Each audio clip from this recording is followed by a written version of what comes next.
Good morning and Happy New Year. So this is the Committee on Agriculture and Food Systems. We're in conference room 325 and this is our at the State Capitol and this is our scheduled committee hearing for Friday, January 30th at 9:30 a.m. Thank you for everyone for being here and also for those joining us on Zoom. My name is Fri Jan. I have the privilege of being the chair of this committee and also want to recognize my Vice Chair, Representative Kush, and also to my left, Member Representative Prusso. So I just want to go over some ground rules. So because morning hearings must adjourn prior to floor session, not all testifiers may have the opportunity to testify. In that event, please know that your written testimony may not be considered by the committee. In order to allow as many people to testify as possible, there will be a 2-minute time limit per testifier. For those on Zoom, please keep yourself muted and your video off while waiting to testify and after your testimony is complete. The Zoom chat function will allow you to chat with the technical staff only. Please use the chat only for technical issues. If you are disconnected unexpectedly, you may attempt to rejoin the meeting. If disconnected while presenting testimony, you may be allowed to continue if time permits. Please note, the House is not responsible for any bad internet connections on the testifier's end. In the event of a network failure, it may be necessary to reschedule the hearing or schedule a meeting for decision making. In that case, an appropriate notice will be posted. Please avoid using any trademark or copyrighted images if you're using a Zoom background. And please refrain from any profanity or uncivil behavior. Such behavior may be grounds for removal from the hearing without the ability to rejoin. I would also like to let everybody in the room know that we have a new microphone system in the House. So instead of the microphones at the table and also at the podium, the microphones are actually in the ceiling now. So just know that you may be hot at all times and any side conversations may be picked up. So just be aware. And with that, let's get this hearing started. So first up, we have House Bill 1601 relating to biosecurity. First we have to testify is the Department of Agriculture and Biosecurity in support. Hello, Chair Cedric Gates on behalf of the Department of Agriculture and Biosecurity. We stand on our written testimony in support of this. Here for any questions. Mahalo. Thank you. Next we have Patrick Chi, Department of Land and Natural Resources in support. Yes. Aloha, Chair Chan, Vice Chair Kush, and Amy Prusso. So thanks so much for this opportunity to testify on this bill. As you know, we chatted about this just 2 weeks ago, actually, that the Hawaii Invasive Species Council will continue to be at the Department of Land and Natural Resources until 2030. And in Act 236, the funding for fiscal year 2026 was allocated to DLNR, but in fiscal year 2027 it was allocated to the Department of Agriculture and Biosecurity. And since the management of the Department of the Hawaii Invasive Species Council will remain over at DLNR, it makes sense for it to continue to be the funding to be at DLNR. So we appreciate this bill, and it's being moved over to DLNR in 2027. So thank you. Thank you. Next we have Stephanie Easley, CGAPS. Support. Good morning, Chair, Vice Chair, members of the committee. My name is Stephanie Easley with the Coordinating Group on Alien Pest Species. A massive thank you to the introducers of this bill and to this committee for hearing this bill, particularly so early so it can get through all its referrals. As Patrick was just saying, Act 236 from last session moves HISC, the Hawaii Invasive Species Council, from DLNR to DAB effective January 1, 2030. In the meantime, it remains, those functions and duties remain with DLNR. However, the funding is going to go to DAB starting this year. which creates this sort of impractical, unworkable situation where the staff and projects are at DLNR, but the money's at a different agency. And this bill remedies the situation. We are very grateful for the testimony of the two co-chair agencies of the HISC, DLNR and Department of Agriculture and Biosecurity, in support of this bill. And we just want to note that a couple of months back at the HISC council meeting in November, there was a unanimous passage of a motion seeking this exact solution to this problem, so that the duties, the functions, the staff, and the important work the HISC does will continue with continuity through this next year. I'm here if you have any questions, and thank you again for hearing this bill. Thank you. Next we have Nathan Dube from the Oahu Invasive Species Council Committee. Support. I present Brian Miyamoto, Hawaii Farm Bureau. In support. Good morning, Chair, Vice Chair, Member Peruso, Brian Miyamoto here on behalf of the Hawaii Farm Bureau. First of all, Chair, congratulations on your appointment as the new Chair of the House Committee on Agriculture and Food Systems. Hawaii Farm Bureau stands on its written testimony in support. I would normally just stand up, but because this is the first bill, I figured I'd come up, test the mics. Also, I've noticed in previous hearings that this camera seems to make folks look a little bit skinnier. So I'm testing that out also because that camera makes me look pretty fat, which I know I am. You have a written testimony, clearly states, because his remains in DLNR, still is in DLNR until its statutory transfer to DAD in 2023. It just makes practical sense to have the funding in the department that is currently administering the program. So again, simple housekeeping, appreciate it. HISC does amazing work. We're super excited though about what HISC is gonna do when it's at Department of Agriculture and Biosecurity. Thank you for the opportunity to testify. Thank you. Next we have late testimony from Franny Brewer, Big Island Invasive Species Council on Zoom. Hi. Aloha Chair, aloha Vice Chair. Thank you for letting me testify. It's actually Big Island Invasive Species Committee. We are closely related with the Hawaii Invasive Species Council, we're separate entities. We are actually part of the University of Hawaii. And I just wanted to testify in support of this bill because as a grantee, someone who is receiving funds from the money that the Hawaii Invasive Species Council gets every year, we're really dependent on those funds. They're really important for the work that we do. And if you've ever been in a position where you have to apply for a grant and you go through that whole process, you know that it's very important for that process to be smooth and communicated well, and that it's very easy to fill out all the paperwork you need to do and be able to get that in and have a good process for that coming back. And believe me, I've applied for grant programs, especially new ones, where it's very clunky and it's hard and there's a lot of stumbling blocks because there's things that people don't plan. And the HISC over all these years, where it is situated with DLNR, has worked out a really good program for doing those applications each year and reviewing them and communicating about why they're making the decisions that they're making to use those funds. It's very transparent, it's very open for participation, and it's really key for us to be able to maintain on the ground projects that we are doing. And so when that transfers to a new agency, to only have a few months to try and pull together a grant application program would be very, very challenging, especially with all the new activities that DAP is being asked to take on. So I would really encourage this money to stay with the program that currently has a functional system to make sure that those funds actually meet the intent of the legislature in getting to on the ground projects that are doing important research for invasive species management, as well as important actions to control invasive species.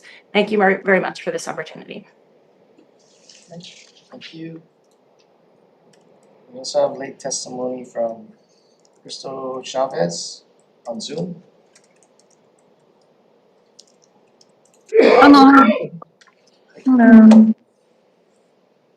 Aloha, Chair Chun and Vice Chair Kush and members of the House Agriculture and Food System Committee. My name is Crystal Chavez.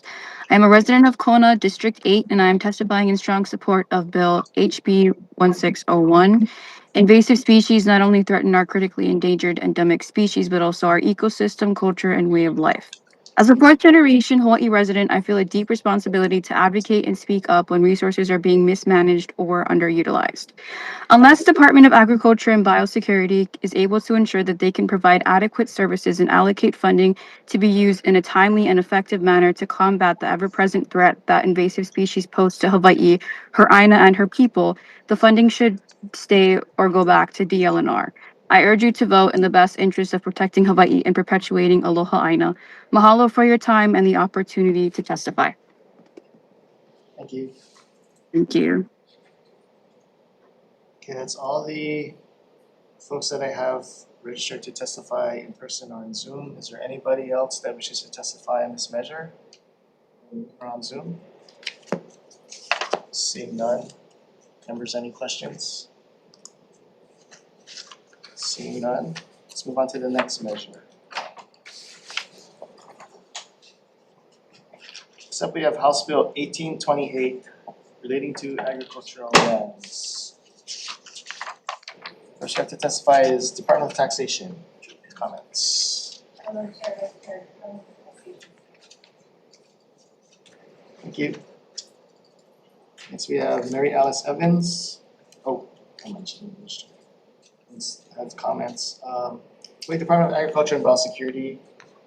Comments? Lord Chair, DAB stands on its written comments, your written questions. Thank you. Department of the Attorney General.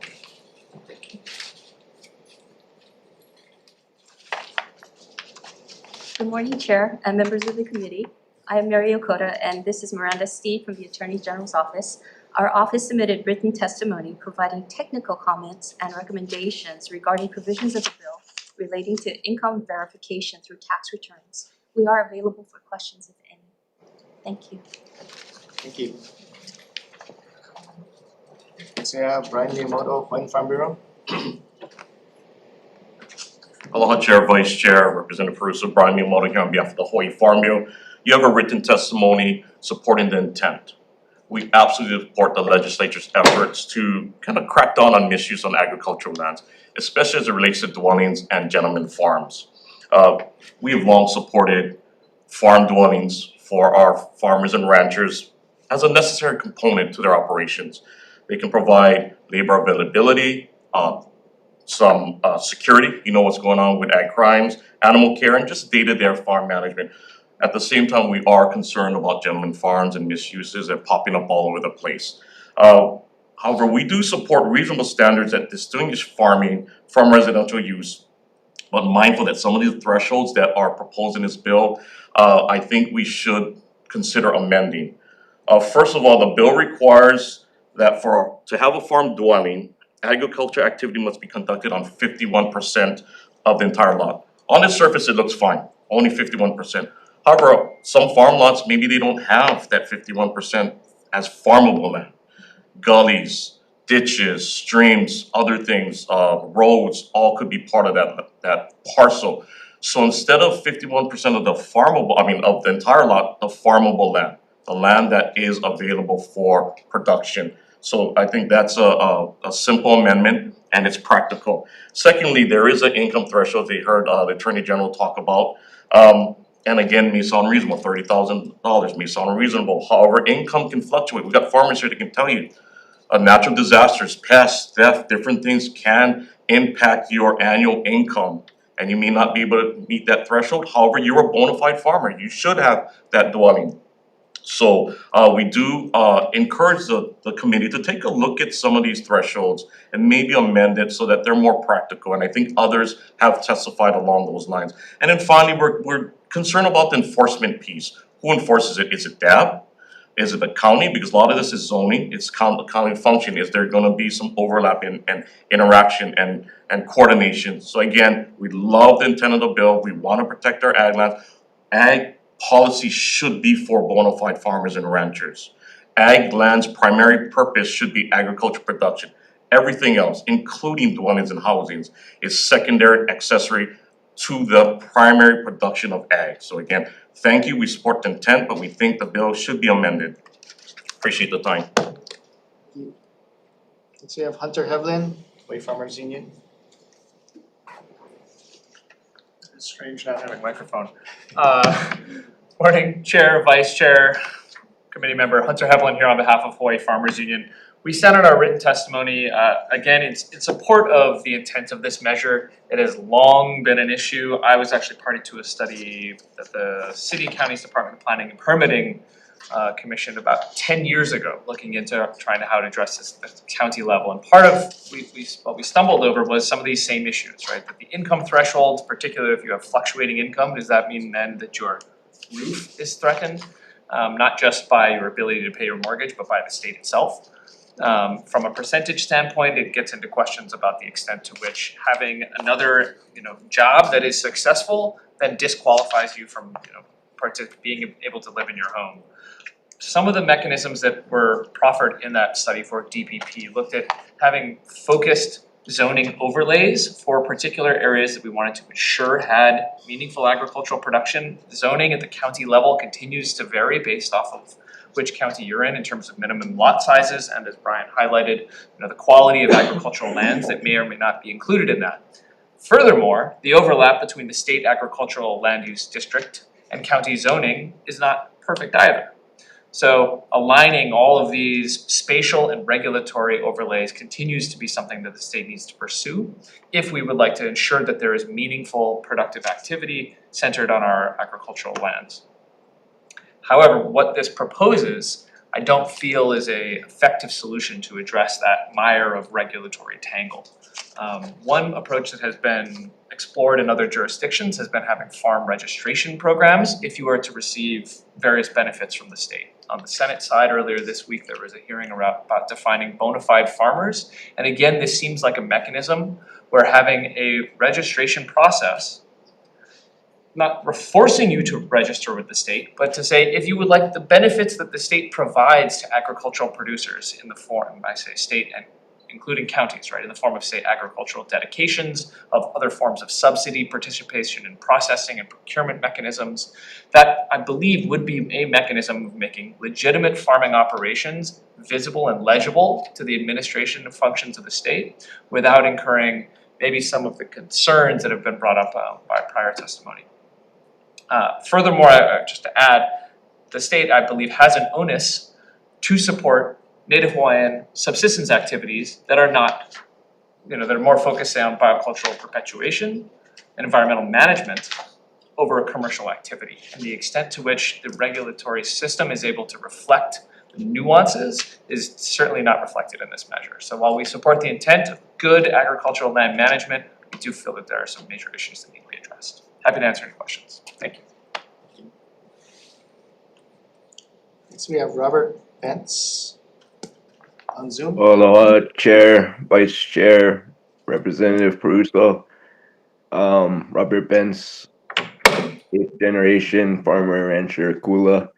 Strongly support this measure, and it is a pretty good bill as written. I agree a little bit with Farm Bureau and Farmers Union. It could be slightly improved, but their issue with the 51% is an interesting one, because here in Kula, my neighborhood, we have a lot of 2-acre ag lots that are supposed to be agriculture, and it'll have a giant mansion using about 50% of the land, the farmable land. Then maybe another 51% will just be an orchard of avocados that was planted before the mansion was purchased. So that's kind of a loophole, and if that could be addressed with a 51%, so that it's actually farming the farmable land and not having these mansions, because I had so much neighbors that were here for generations and they had to move.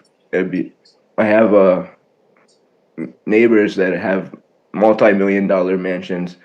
They don't even think that they are required to farm. They don't even pretend to farm. And then they think it's residential, so they'll add like CC&Rs, like a homeowner association, and then they'll sue over the things that should be protected by the law, but you still have to pay for an attorney to defend your right to have a gate to keep your cattle in, for instance. So this subsistence farming with native Hawaiians here, we have them in the county where they don't even pay any taxes. So that is one good way to go, add that on and address that 51%. The 30,000 also, you can do the percentage of your farm income. So 100% of my farm income is from farming. I agree with the point Hunter made. When you get a good job, like Senator Richards, for instance, you should still be able to be considered a bona fide farmer. But I definitely support this bill, and I think we can work on them to make them even better. Mahalo. Thank you. That's all I have who registered to testify in person or online. Is there anybody else who wishes to testify on this measure, either in person or on Zoom? Seeing none. Member, any questions? No. Okay, I have a question. I guess I'll start with Dab. Here. Oh yeah. I guess whichever. I asked Deputy to stand. I'm Sharon Hurd, Department of Agriculture Chair. Thanks, Sharon. So the one thing I'm kind of looking at is the subsistence farming qualification. And so I know 51% may not be the best way to do that. But would there be a practical way to account for a farmer's yields, annual yields? Or would that just be too impractical to be able to track and report that? That is a question that has been debated for many, many years. And behind me, we have our subject matter expert planner, Ro Yamamoto, who can probably talk for days. But there is, on the national level, it's $100,000 for the ratio. Hawaii County was 2,000. I would like to entertain that perhaps we can use production per acre as a metric to determine a bona fide farmer. But the reason I didn't add it to the testimony nor have been hesitant is production opens the door for what are you producing, right? How do you measure a bona fide farmer is producing? You'd have to you'd have to put some qualifications on defining production, and that's gonna be tough. So I do think though we should go look at production per acre as a measure to determine, are you farming or not? Because it takes into account subsistence, it takes into account commercial, and it covers a lot of ground. But then again, you do run into that defining that, as has been pointed out in previous testimonies, definitions is, the devil's in the details on that. But I think it's a good way to start. I think, on the federal side, or Dean Matsukawa, Deputy to Dab, on the federal side, I do believe, like, even if they give it on a subsistence matter, when they give it to family members, like if you can get a voucher or a receipt for whoever received it as the final product, they can use that as a determination of subsistence farming. So if you can get some kind of paperwork, the federal government programs will accept that as actually farming. Thank you. Yeah, just a quick follow-up for you guys. Thinking about this, how in your mind would like changing crops, like mac nut, a lot of people in Hamakua, District 1, are swapping out their mac nuts for, just better orchard crops. And, there's gonna be somewhere between 5 and 8 years between the time you take out your trees and replant and you start having any kind of production. And unless you have like large acreage, even on 10 acres, if you go to a high value crop and irradiate and export and do all the things, it's pretty hard to hit some of these. Do you have any proposed? Chair, Vice Chair, members of the committee, on the national side, they have taken that into account because of all the lands that go fallow. Mm-hmm. And they consider the potential for production as a measure of determining if you're farm or not. In our case, it would be the potential for the production. And of course, there would be some guardrails, and again, the devil's in the details of the definitions. But all that needs to be taken into account to consider if you're in fact a bona fide farmer. On the Big Island, we have some families that have, cattle and subsistence farming, and they too have periods where they don't have production. And again, it's the potential to have production on them.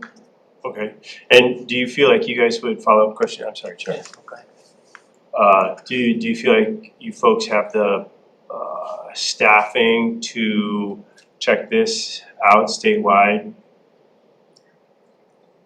I think you introduced a bill, sir, 1855, that would help us with that. So not at this time, but with the two positions that you put in your bill, I think we will. Okay, you think that would be adequate? Yes, well, for the moment. And certainly our ag resource management people will help us with that function. Okay, thank you. Thank you, Chair. Question for Farmers Union? So sorry, I missed the first part of this conversation, but I think I got the gist of it. Can you tell us a little bit about conservation plans? Yeah, I think what some of the previous questions highlighted is like where is the enforcement? Brian's testimony, our testimony also highlighted where are there boots on the ground? And one of the issues that's arisen with a lot of different counties is that their real property tax divisions, should they even have enough boots on the ground, aren't necessarily versed or trained sufficiently in agriculture or the various forms of agriculture to be able to determine whether is that a working goat or a show goat. And part of the mechanisms that we explored in the work for a DPP a long time ago was looking at what other mechanisms are out there that signal active agricultural activity. One of which often is a conservation plan with the Regional Soil and Water Conservation District. Right? And so if we're going to say to get a farm dwelling permit at the county level, we could also have a requirement then, if you're having a farm dwelling, you probably should be doing some farming. And maybe then at the county level requiring a soil water conservation district conservation plan.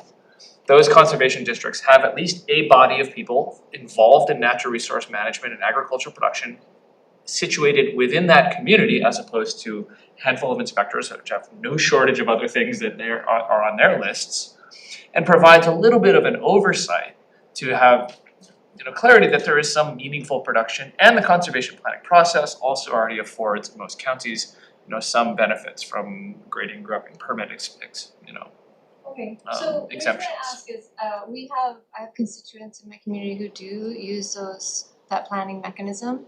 And it has been useful for them, and it does help document, the fact that they're engaging in bona fide farming, and it then also allows them to apply for grants and, provides this documentation basis. So this is does that happen at kind of at the intersection of the counties in the state, or is it more the soil water conservation districts is a statewide There is a Hawaii structure, right? Association of Conservation Districts. There are county and regional entities. Some counties, the one we're in currently not being one of them, provide funding to support those soil water conservation districts. That can, afford additional resources to ensure that there are good management practices being adopted, outreach and so forth. So it's sort of related government activity, but it's not previously, and this is where I think outreach with these parties would be valuable, it's not previously been a regulatory body, right? So as we're thinking about who would do this enforcement, determining who has the capacity, the knowledge base, and the will, is important. But I think by looking at what some of these existing regulatory processes are and trying to link those together, as opposed to creating new definitions that then require new roles and activities to be taken on, may prove a little bit Yeah, that's why I'm attracted to the idea. easier, Thank we'll you. say, yeah. And ideally, if for some reason you're still not interested in doing commercial agriculture, you just wanted to live in your mansion on a large lot, and you maybe going through the planning process, jumping through all the hoops of pretending you're going to farm or something could at least induce something along the way. Thank you. Thank you, Chair. Okay, go for it, Vice Chair. Is Attorney General possible? You guys are like, we're here on tax, not on this. Just a quick question, I don't know if this is outside of your purview, and I apologize if it is, just, so I know in land use decisions and a lot of what we're talking about, agricultural subdivisions, there is a demarcation in June 1976. So any agricultural subdivisions prior to that have a different regimen of rules and farm dwelling requirements. And then after that, have a separate farm dwelling requirement. Are you guys familiar with those statutes? I think I know what you're talking about, yes. Any comment in regards to this? So I don't particularly have a comment in regards to that because right now the bill is proposed as amending chapter 205, which talks about agriculture as a whole. So I'm not sure that we have to be particularly concerned about that demarcation at this time. But that being said, I would say that, and sorry, slightly off from what you asked, but I think in terms of enforcement, that does need to be looked at more, and we didn't necessarily want to get into it for this round of testimony because we kind of figured that there'd be a more robust discussion, not just about the tax concerns, but about how enforcement would happen. But I did want to note that for the committee that we had provided comments suggesting the LUC to enforcement, and the LUC would of course have to look at all of the information regarding the parcel, and they're the ones who actually maintain all the records historically of how land has been designated, so in that sense they would be appropriate. I'm not saying it should be LUC, but I think maybe your question does actually relate to enforcement in particular and who is appropriate. But I don't want to opine on who should enforce because I think that really is more of a policy calling for the agencies themselves to opine on. Okay, so kind of defer to, as I understand it, pre-1976, it's a by right farm dwelling. And post-1976, you have to apply and kind of prove your farm.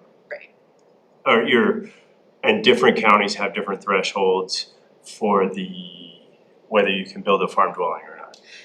And that kind of gets into another, again, secondary issue that again, we didn't want to dive too far into right now because we figured there's going to be amendments and whatnot. But yeah, again, I think this also, whether or not it's going to be DAB, whether it's the LUC or whether it's the counties, because generally counties do most enforcement right now. And so I would say that you're amending right now chapter 205, which is the LUC, but it may make more sense to look at how this would play out with the counties themselves because they're probably going to be in the best position to actually do this. Thanks, you guys. I appreciate it. Thank you, Chair. I'm sorry. Other questions? Seeing none? Thank you. Let's move on to the next measure. So next up we have House Bill 1616 relating to agriculture. First up we have Hawaii Department of Agriculture and Biosecurity. Law Chair, the Comments? department stands on its written comments. Here for any questions. Mahalo. Thank you. Next we have Brian Miyamoto, Wind Farm Bureau. 1616. Support. Chair. Thank you, Chair.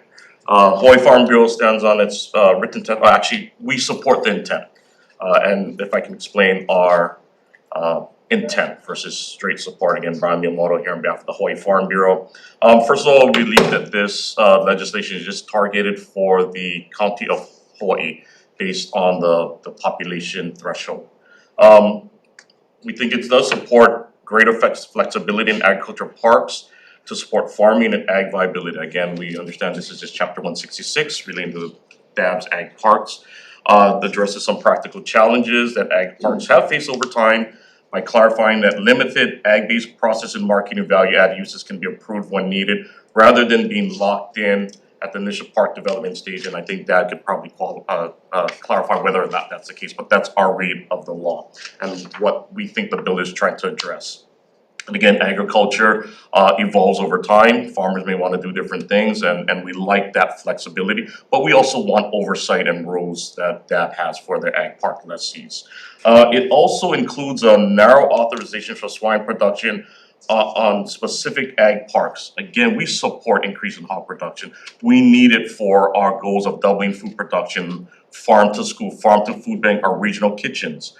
So we absolutely support livestock and hog farming wherever it's authorized, but we also understand that sometimes this type of operation has some additional concerns that do need to be addressed, and so these operations, especially hog farming, even with Korean natural farming, which this does include, they need to be properly cited, and that needs to have some oversight. So again, we do believe the Board of Agriculture and DAB has that oversight and has some expertise. We like that this is kind of expanding things. Again, we want to grow agriculture. We don't like over regulations, restrictions, but again, there does need to be some oversight. So that's our intent, our supportive intent.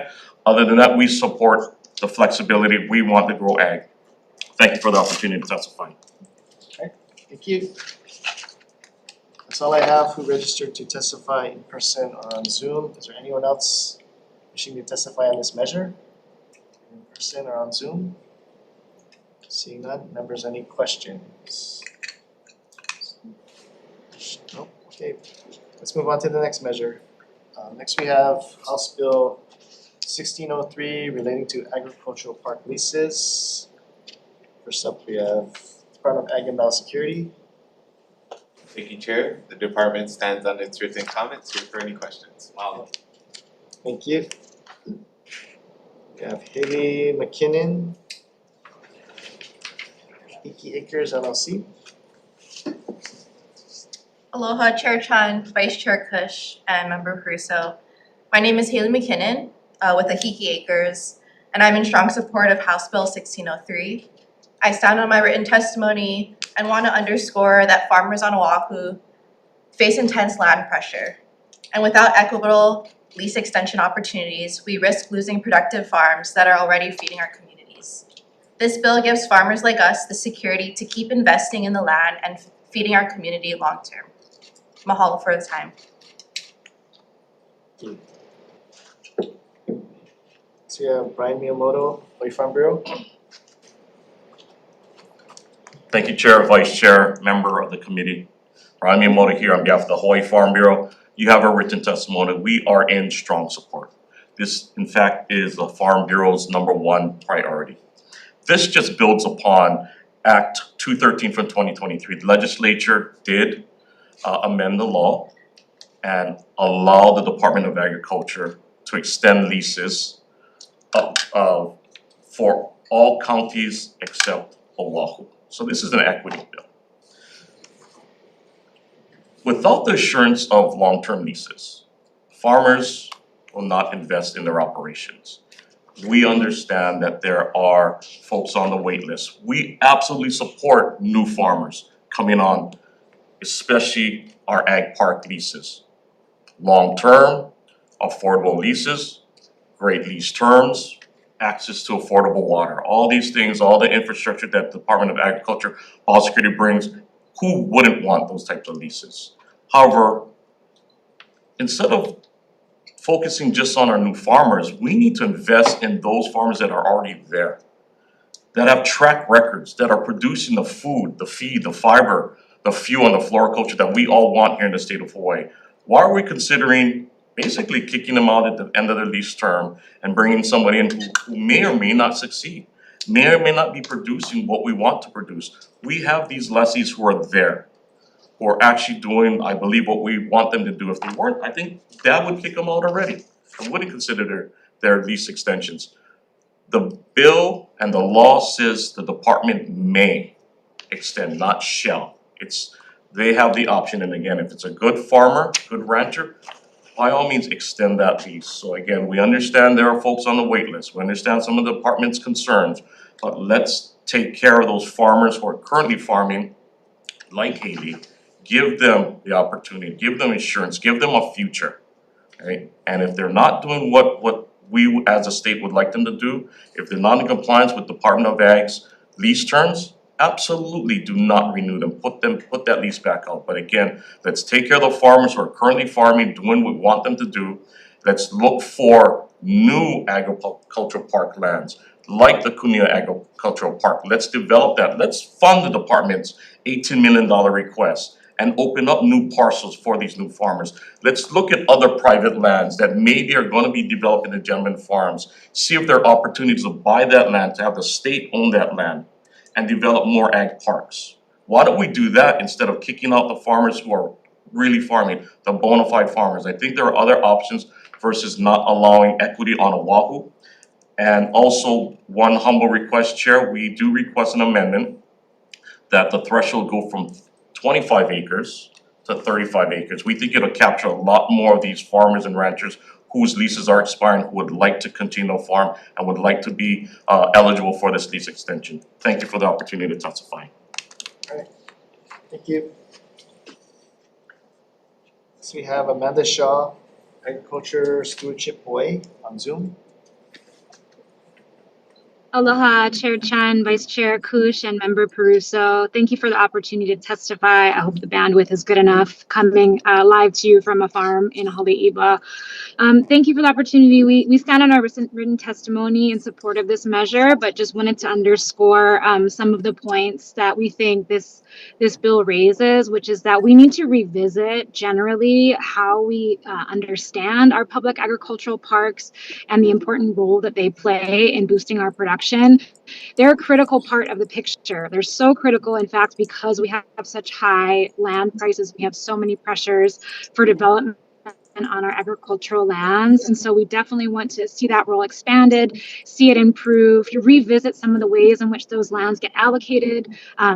Highest bidder doesn't always serve some of the goals that we have around conserving resources and stewardship of the land. So farmers that are there putting years and years of effort into building soil health, for example, there's no way that we're actually currently recognizing that adequately, if these leases go back out to bid.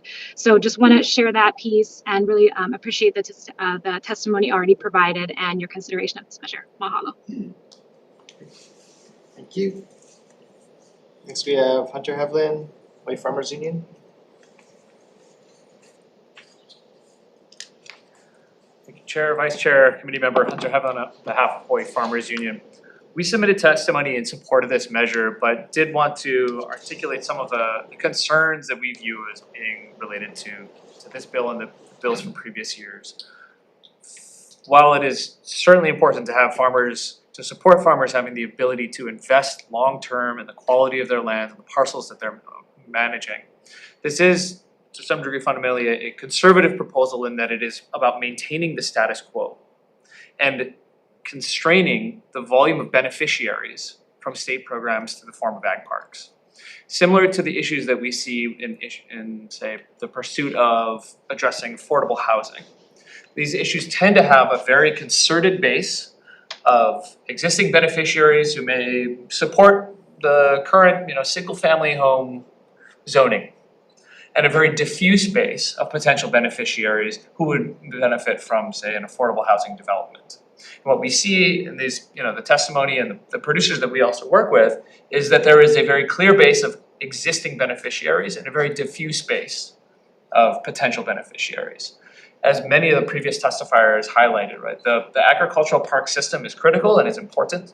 We do hope that a measure we had introduced on the Senate side that tries to, would be requiring some of the agrivoltaic developers to establish agricultural parks as essentially a form of private expansion of the system that has, well, under the management of the Department of Agriculture, been in place for some time, but hasn't exactly been expanding at a rapid clip. There are counties that have taken this up, there are private entities that have taken this up, and we believe that as a sector, the energy developers who have overseen now the transition of thousands of acres of agricultural districted lands into what was largely not viewed as a primary agricultural use, may want to be,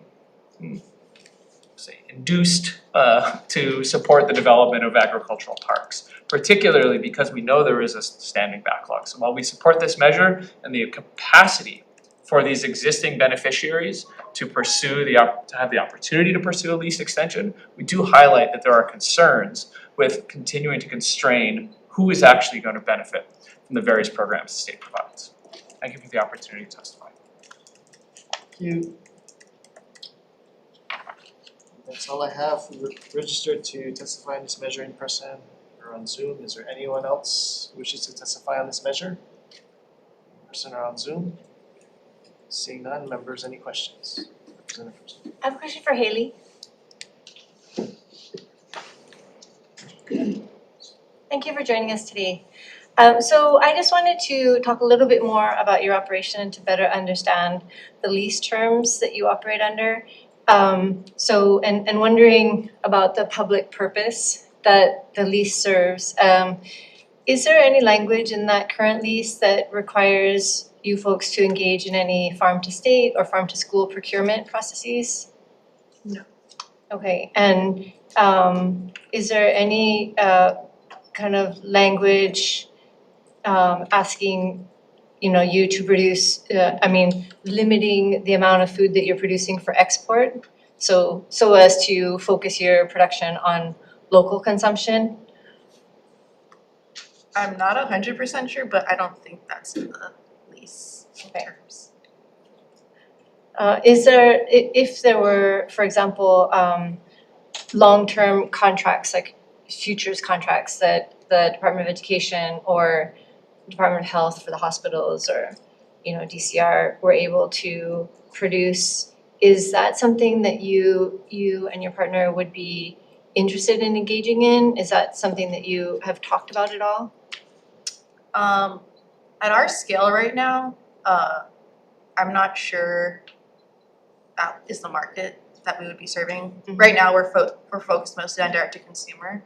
Oh, okay. And we're still not able to provide enough for direct to consumer. So your market is direct local consumption? Yes. Okay.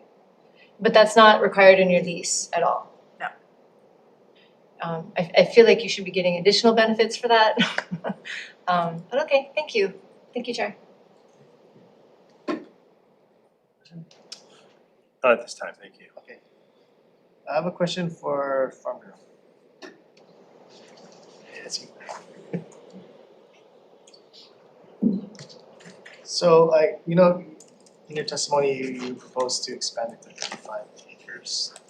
Would you happen to know offhand how many more leases that would cover? Brian Miyamoto, Hawaii Farm Bureau. Thank you for the question, Chair. We anticipate that question. We are working with our partners at HEFNA, where this is really being driven, on gathering that data to provide to the legislature, just to show again that data so you can make the most informed decision.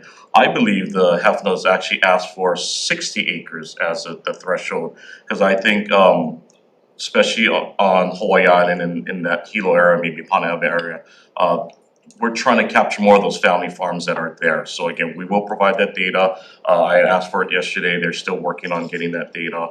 I believe would be from DAB. Alright, thank you.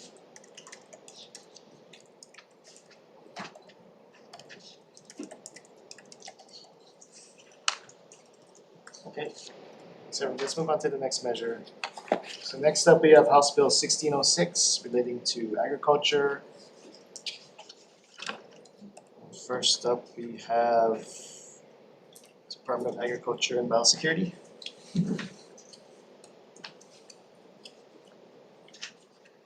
Good morning, Chair, Vice Chair, Member Peruso. Sharon Hurd, Department of Agriculture, Deputy Dean Matsukawa. This is a interesting bill for us. DAB agrees with the goal of improving support for our agriculture community of farmers, ranchers, and aquaculture industry. House Bill 1606 proposes to transfer both the Agricultural Development Division, which is marketing and statistics, and the Aquaculture and Livestock Support Services branch from DAB to the Agribusiness Development Corporation. DAB does not believe transferring either division is necessary. In one case, the branch is necessary to achieve the bill's stated goals. On the marketing side, DAB believes the need identified by House Bill 1606 can be addressed by providing ADC with a dedicated marketing position, rather than moving DAB's Agricultural Development Division and risking federal funding and program disruption.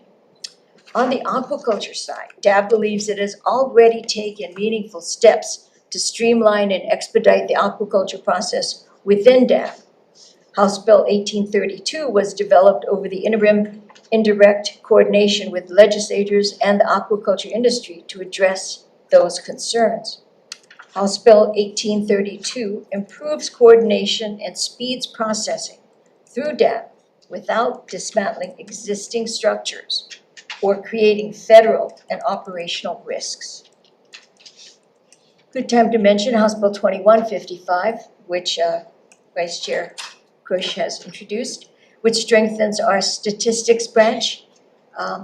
It's gonna make a big difference. Companion Bill, Senate Bill 2318, also will do wonders to help our statistics branch and resurrect the damage done by the 2008 reduction in force. Bottom line, DAB understands the intent of House Bill 1606, but believes increasing ADC's marketing staffing and advancing House Bill 1832 is the more effective and lower risk approach than transferring both marketing and aquaculture divisions in branch. Dean, you good? Yeah. Okay, thank you for the chance to testify. Thank you. Next we have Agribusiness Development Corporation, Wendy Gady. Happy Aloha Friday, Chair, Vice Chair, member of the committee. I'm Wendy Gady. I'm the Executive Director for the Agribusiness Development Corporation, and we submitted substantial comments. We understand that our statute does not include regulatory, and so therefore perhaps some of the regulatory functions of the aquaculture industry should in fact stay within DAB. We also recognize and do not want to jeopardize any of the federal funding, and recognize that that component should also probably stay within DAB. There are, however, substantial opportunities to grow the aquaculture industry over at ADC. One of our special superpowers is the ability to purchase land, and one of the greatest needs for the aquaculture industry is access to land. That's something pretty substantial that we can provide. We also believe that there's great synergy between the fact that we have the Office of Planning, Sustainable Development, and LUC, of which we're working on a speed permitting workforce group, in addition to NELHA as a sister agency and the High Tech Development Corporation as sister agencies. And these are all things that will undergird the industry and help to grow the economy and help us meet our food mandates. If you have any questions, I'm here to answer. Thank you. Next we have Kathy Gogol, hopefully I'm saying that right, Animal Rights Hawaii on Zoom, not present. Next we have Dick Jones, Hawaii Aquaculture and Aquaponics Association. Aloha Chair, Vice Chair, and member of the committee. My name is Dick Jones. I serve as Executive Director of the Hawaii Aquaculture and Aquaponics Association. Got on a plane this morning from Hawaii Island and flew over. Really important that you heard my voice. Over the last 5 years prior to this new role, I was CEO of Blue Ocean Mariculture, the largest aquaculture farm for fish here in Hawaii. HAAA supports HB 1606 with comments. Aquaculture is a meaningful and growing part of Hawaii's agriculture economy. State data shows the industry generates hundreds of millions of dollars in annual economic activity, supports well over 1,000 direct jobs, and contributes significantly to rural employment, food security, and local supply chains. Because of this, aquaculture depends on clear governance, consistent oversight, and long-term certainty. HB 1606 presents a unique opportunity to better align aquaculture development, land management, and industry support functions in a way that supports the industry's long-term growth. From a strategic and economic development perspective, consolidation makes sense. A significant portion of Hawaii's aquaculture industry already operates within DBED through NELHA. HTDC and its SBIR program, also housed within DBED, are the state's leading platforms for technology innovation, an area where aquaculture has been particularly active. And in addition, ADC already administers land and leases for aquaculture operations for elsewhere in the state. Bring these functions into closer alignment under a department focused on economic development and innovation has the potential to improve coordination, reduce fragmentation, and support more effective long-term planning. At the same time, it's important that specialized functions such as the aquatic animal health and import regulation remain within the Department of Ag and Biosecurity, where that expertise is best supported. In closing, AAA supports HB 1606 as a proposal worth advancing for continued discussion and refinement. We look forward to working with the legislature, ADC, DBED, and the Department of Agriculture and Biosecurity to ensure this strengthens Hawaii's aquaculture sector and supports long-term economic growth. Mahalo for the opportunity to testify. Thank you. Next we have Hunter Evelyn, by Farmers Union. Thank you, Chair, Vice Chair, Committee Member. We submitted comments. We, like all the testifiers, recognize the critical importance of supporting our aquaculture, our livestock industries, and agricultural development overall. However, we do have concerns about the shifting landscape of who has oversight and, to some degree, which powers in this building express forms of oversight over some of these departments and some of their activities. Part of what we've seen historically, though there's drastic changes with the current leadership at the Agribusiness Development Corporation, is that there was a sole focus, or at least a significant focus, on large agricultural development programs that offered very little in the way of benefit to smallholders and many family farms across the state. Contrastingly, the Agricultural Development Division, the marketing branch, which Sharon headed up for some time, was a ready face and a persistent supporter of smallholder and family farm development. Our concern is, as more and more resources move from the Department of Agriculture into the orbit of ADC and those who control purse strings of that department and division in many cases, that the emphasis may shift in terms of who the state is looking to support and through its various forms of subsidy. I would add that, however, that in recent reporting that's also come from the Department of Agriculture itself, it again seems that this focus is narrowing on a small set of agricultural operations. A report over the summer focused on farm viability and profitability highlighted 579 farms that there was a special interest in based off of their scale. However, that leaves about 7,000 farms out of the equation. So our primary interest is to see which of these entities is best prepared to support the diversity of agricultural production that we have in the state, as opposed to a sole focus on ensuring there is a coalescing of alignment between the land resources they provide, processing infrastructure they produce, and the types of contracts that are afforded through state procurement.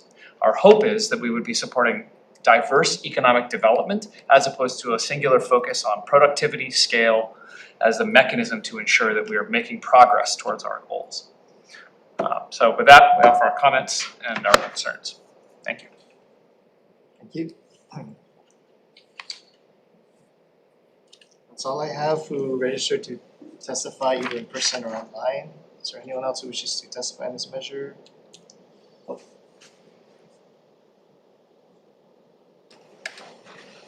Let our Kupuna go first. Oh yeah, it's fine.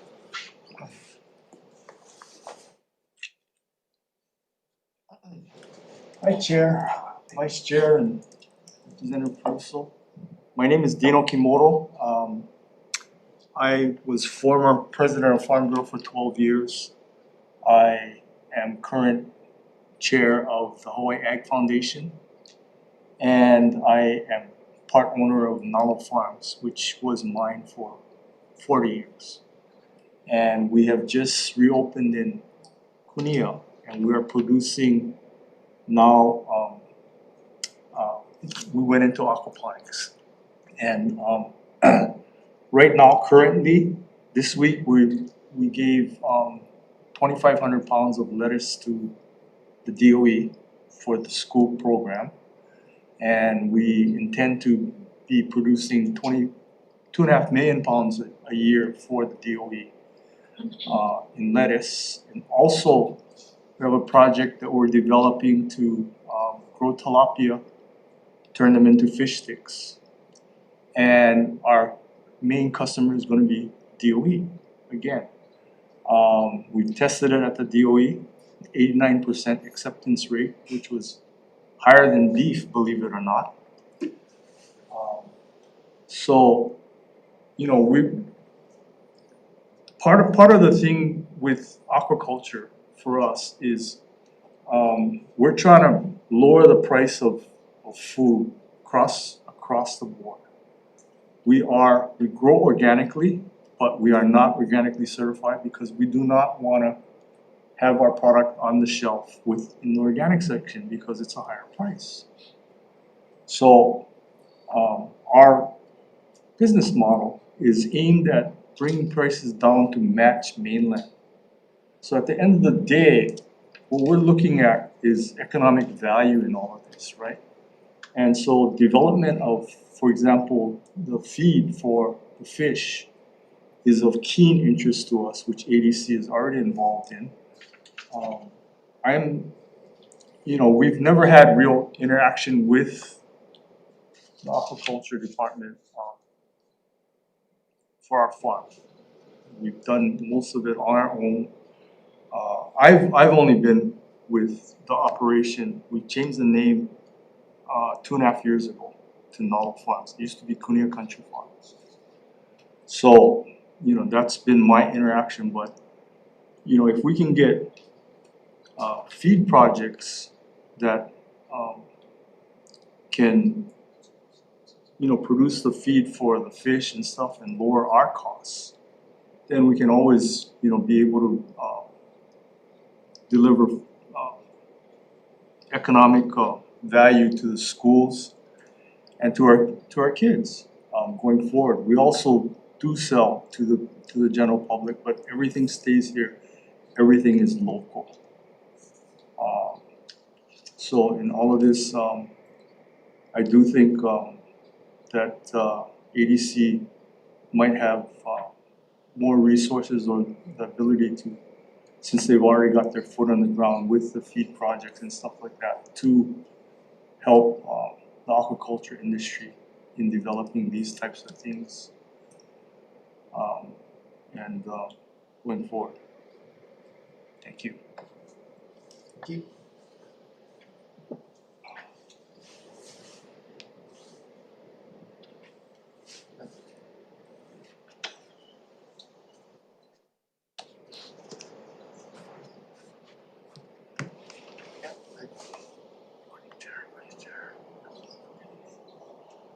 I'm whispering because this is a tough testimony here. Sorry, Chair, we have our testimony and we provided to the committee. So the Hawaii Farm Bureau respectfully opposes this measure with comments. We appreciate the legislature's interest in strengthening aquaculture and agriculture development and understand there is a desire to improve how those programs serve producers. I think everyone who testified, everyone who submitted testimony can agree to that. I think everyone in this room can agree to that. As written, this bill, and I think people are focusing on maybe on one aspect, proposes transferring not just the aquaculture and livestock support services branch that's in, I believe, Animal Industry Division, but the entire Agricultural Development Division, an entire division over the ADC. So there are two parts. I've heard testimonies and we struggle with this. However, we're concerned that, contrary to what some people have said, the bill does not state why or any findings or explanation of the problem that it intends to solve. That's not saying that there are challenges and there are frustrations, and I'm gonna stand here and say, oh, everything is great with everybody. We can always improve, but improvement takes some resources and some time. We have been 100% behind and support and unified with the Hawaii Aquaculture and Aquaponics Association. In fact, we consider them part of the Farm Bureau family. I don't think there's been a time in my time here at the Hawaii Farm Bureau, 21 years, that we've actually opposed. We've always been in line with them. And we support many of the things that they stated in their testimony. Absolutely, we want to see aquaculture is a sector in ag that has opportunity for true growth. We are 100% supportive of DAB and ADC and their missions. So we are stuck at this little crossroads here. We don't like to see this. But we believe that right now DAB is the appropriate agency for these two. Now, we understand that this bill is probably up and discussion is warranted and valid, absolutely 100%. However, if this is gonna be considered by the legislature, and it is the legislature's decision ultimately, we would like to see a plan of execution. You've heard testimonies on, well, if it is transferred, this needs to happen. I mean, we can even just from the first bill today on what we believe is not very difficult, transfer of HIS from DLNR to DAB. There were some issues that were brought up. This is a big ask. Again, we understand the frustration. We've seen these bills come before the legislature before. We value the contributions of both of these agencies and their support for agriculture. If I may get a little bit personal, Chair Dean Okimoto was the president of the Hawaii Farm Bureau, was my president. Essentially was the president when I was hired there. He is a mentor. I've learned from him, I continue to learn from him. I'm here partly because of him. We don't disagree with many of the statements that he said. We will differ on what appears to be maybe the immediate transfer of the aquaculture branch. Again, you've heard discussions on, well, we'll keep the regulatory part in DAB and the development side in ADC. ADC is the development arm. We love what they're doing. They got a lot of things that they're doing, again, to support agriculture. We just have concerns right now. And we wanted to make our concerns clear in front of our friends. These are all our friends that are sitting here, and it's very difficult to stand here but we believe from the Farm Bureau's perspective that this is the right position to take.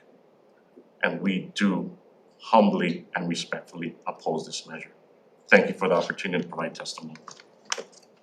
Is there anybody else who wishes to testify on this measure? Seeing none, members, any questions? I have a question for Mr. Lowe.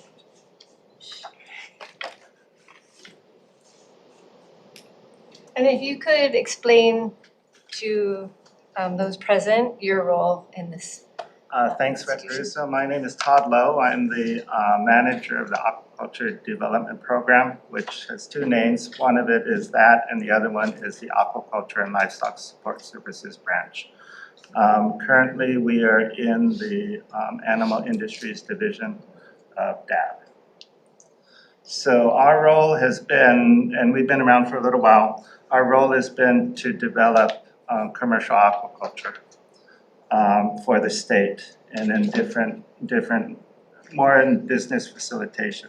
We have no regulatory oversight over anything. Currently, so there's two sides of the coin. Currently, we're looking at the commercial aspects with Mr. Dick Jones. He represents sort of the association and the more traditional commercial aquaculture operations. And there's a new push to move into restorative aquaculture, which is using seaweed and bivalves for their ecosystem services, but also with the value added underneath. And in that way, we're bridging more from how aquaculture can support more of a conservation or nature-based solution, right? And so we have plans where we continue to look for different types of funding. Luckily, we were able to get an earmark just recently from Senator Schatz for a restorative aquaculture feasibility study. So that's a big thing. And we have several bills that are floating through the ledge that sort of build a puzzle around aquaculture. So I just want to say that I really appreciate your work over the years, especially on the restorative aquaculture piece. And my impression has been that you are doing all of this work by yourself.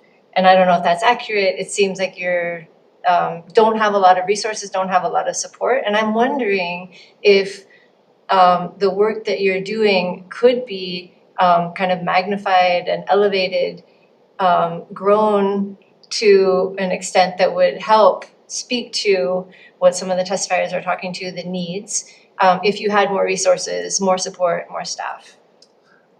Yes, well, speaking of staff, we are recruiting for 4 aquaculture specialist positions right now, but I think in the biggest picture, I hear what you're saying.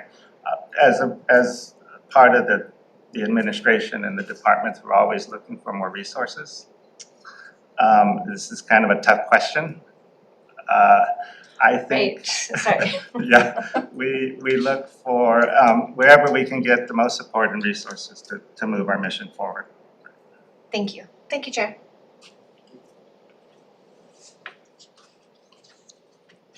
I have a question for ADC.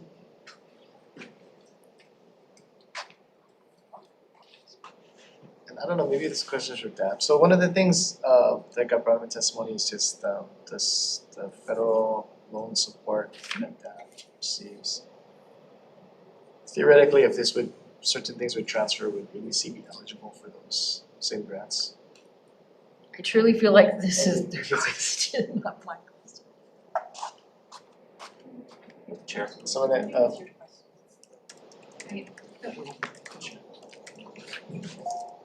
Answer it. okay, I think the question was for you. Yeah. Yeah, it's for me, but it's over the Well, you should federal know money. this, you should know this. Yes, Okay. I'd say the answer is no, but Chair, Vice Chair, member of the committee, Chair, Department of Agriculture, I'm sorry, could you repeat the question? okay, so the question is really around the USDA grants that Dab receives, and theoretically, if the transfer happened, would ADC be eligible for those grants, or would it just be? The very nature of that question, Chair, indicates why this should remain with Department of Agriculture. USDA is the United States Department of Agriculture. All the support that comes through the Department of Agriculture federally comes to us, comes to the Department of Agriculture. As I stand here, Hawaii is currently the president of the Western United States Agriculture Trade Association, that is funded through the Foreign Ag Service. The Foreign Ag Service supports exports. Okay, I'm gonna distance myself from you. Supports exports, and just recently, the federal administration announced $285 million for a program called the America First Trade Promotion Program. Hawaii's State Department of Agriculture participates in that program. The RAP program, under USDA, you have NAS, the National Agriculture Statistics Service. I just had conversations with the regional director, who used to be the deputy director here in Honolulu, King Whetstone. We're gonna have a separate meeting when we're in the NASDA winter policy meeting next week. I'm long-winded on this because it is so deep, the relationship that the state departments of agriculture have with USDA. I mean, it goes really, really deep. And if you sever this tie by taking away the AMS, the marketing service, the National Agricultural Statistics, that's not gonna go away on a state level. It's not gonna go away on the federal level. That relationship exists. None of the MOUs transfer over. And I think if I go to the meeting next week and stand with my colleagues of the 50 states, Guam, American Samoa, and the territories, and I say to them, would you support the Department of Agriculture services for marketing, statistics, aquaculture, moving over to monetize it through the Department of Economic Development and Tourism? I would say they would have a silent thought and say, absolutely not. How are they gonna stand up all the programs that the Department of Agriculture has built all these years? We just got the micro grants for food security. That addresses the subsistent farmers. We have the specialty crop block grant program. We have been working with the federal government on programs for aquaculture in terms of the coastal states, the unity of the coastal states and the similar problems we have with transport and biosecurity. Not only that, we're working with the algae commodity through Alaska. Alaska has more coastline than if you put all the states together, Alaska has more coastline, okay? So we're working with them on mariculture programs. As Brian always says, food, feed, fuel, fiber. Sorry, no floriculture there. No floriculture in the algae so far. You can do art with it. But my point is, The long-standing relationships that we have with the federal government will stay. The MOUs that we have with APHIS, and APHIS would include animal diseases, stays. And the other point I'd like to make is this, for years now, the Department of Agriculture has had to defend this lumper splitting thing. It's a subjective comment that you can't go around cherry picking the nice things.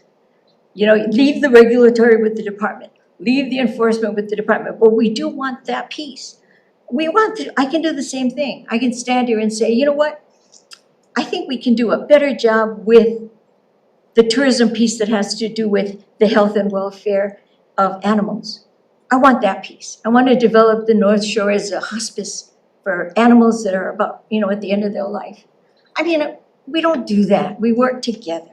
And it creates a domino effect. It's like saying, hey, I want, you know, rather than come and say, hey, Sharon, you know you got 4 positions. I know it took you 2 years to develop these 4 aquaculture positions. But now that it's all nice, established, you're ready to recruit, we got recruitments out there, we're gonna take them. But you can have the disease piece. I think that sets a precedent that is bad. I mentioned NASDA and USADA and all the different things that we do with the federal government. The Lieutenant Governor is putting together delegations to meet specifically on topics with the federal government. I'm not saying that ADC can't do that kind of thing, but why start now? Why split us up? We've been lumped together for so long, we're working, we know what we're doing. Granted, could be faster, we could be quicker, we could be better. To Brian's point, everybody can be better. This is not the solution. This is not the way to go. You don't take I think the word would be like the sexy pieces. You can't cherry pick and take what's already developed. Our trade shows that we work with for so long, and we've developed it. On the federal level, the agricultural trade offices, we have 80 of them worldwide. They don't want to see the Department of Agriculture people left behind when we go to a show like FoodX. This is food. Why would ADC take over our trade shows? It's not monetizing everything. You know, and I can talk about NELHA. Other people have talked about NELHA. Hey, NELHA started as energy, it moved to research. I wanted to double food production. Give me NELHA to double food production. Let's change, you know, you start this cycle that I think is unhealthy for state government. And I've talked too long. Thank you. I've not had return phone calls from the feds to basically ferret the answer to that question, so I'm still waiting to find out. Right.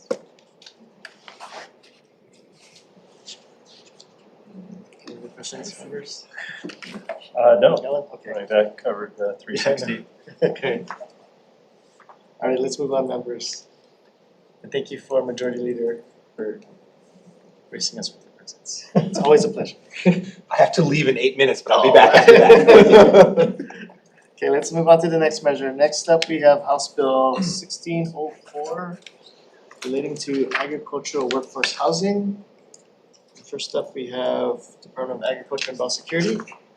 Well, Chair Cedric Gates, behalf of DAB, we stand on our written comments, here for any questions. Mahalo. Thank you. Next, we have Brian Miyamoto, Hawaii Farm Bureau.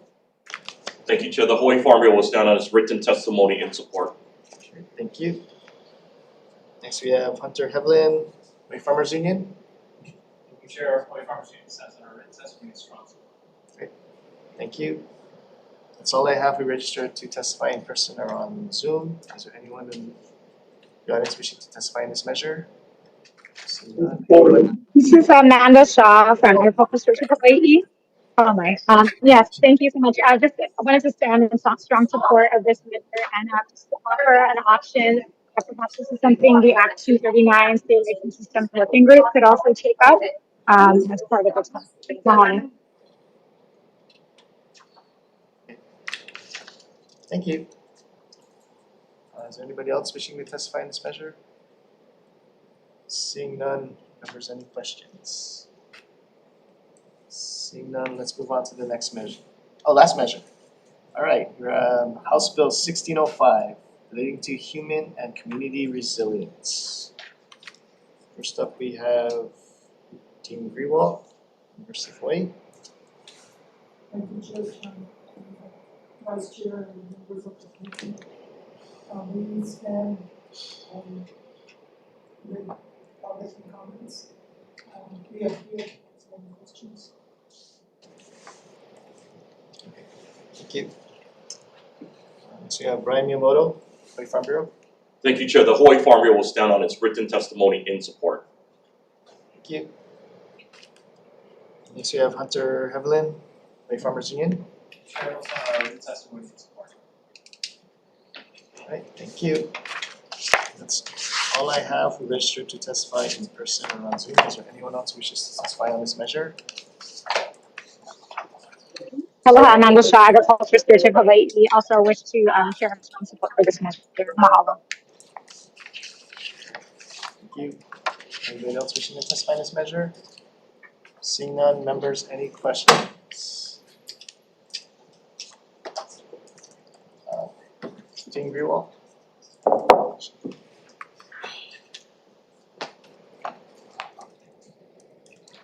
So just generally, can you share with the committee why this measure is necessary, what you're trying to do with the program? This measure is really highly necessary. The reason being, even after the pandemic, we have growing food insecurity. Even more important is food nutritional insecurity that we have. Over 30% of our fellow Hawaiians, Hawaii residents are suffering from this particular issue. It impacts children's health, it impacts families' mental health, it impacts children's performance in the schools, which is our future. I think this is absolutely necessary. What has happened at the federal level, the loss of so many nutrition education, SNAP-Ed, really highly effective people embedded in the community for that kind of education. The loss is going to accelerate the food insecurity issue that we do have. And I'm more focused on nutritional insecurity because with the loss of that, that's where it will have an even bigger impact. The idea here is to build a more data-driven and community-based approach to uprooting this problem from our communities. CTAR's experiment stations that are embedded in the local communities throughout the state, they could be utilized for this work as local hubs of collaborative innovation and community prosperity, where local organizations could be brought together to build solutions. If it would require building new community gardens on CTAR's land, we would be open to that. We need to address this problem head on, and we can't just be swayed by what has happened at the federal level. We have to address this issue, and we think that we can bring so many of our centers or different programs that we have at the college together to address this issue and build more sustainable solution to this issue. Happy to answer any additional questions. If there's any additional questions? Any questions? Seeing none, let's take a short recess.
Okay, we're gonna reconvene the Committee on Agriculture and Food Systems.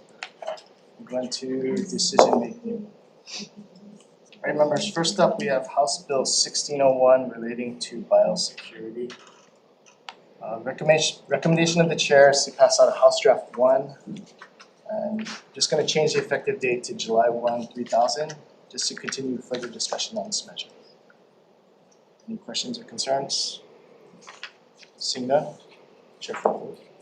Okay, thank you, Chair. We're voting on HB 1601.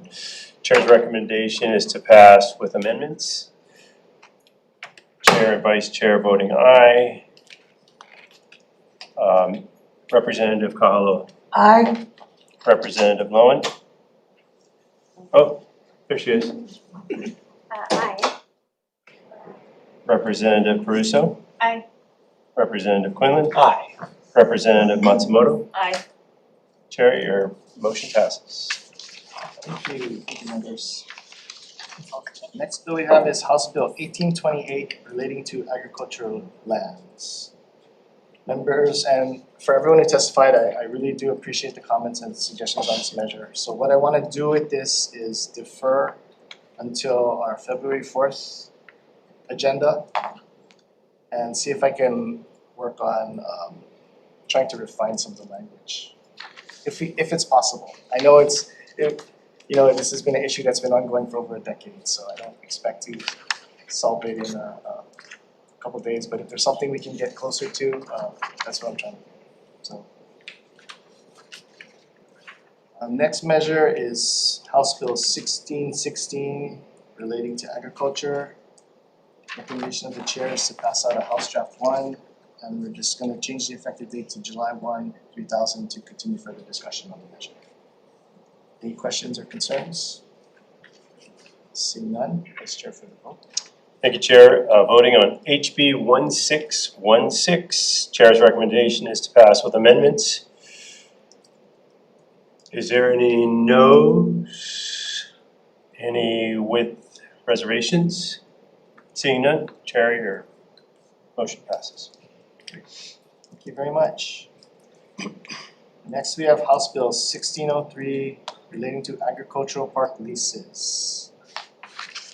So my recommendation on this one is to pass out a House Draft 1, and we're just going to change the effective date to July 1, 2000 to continue further discussion. I note that I would like to hear back from the Hawaii Farm Bureau and DAB on just the number of leases if we did expand it, but I don't want to expand it at this time, but we want to continue further discussion on the issue. With that, any questions or concerns, members? Seeing none, Vice Chair. Thank you, Chair.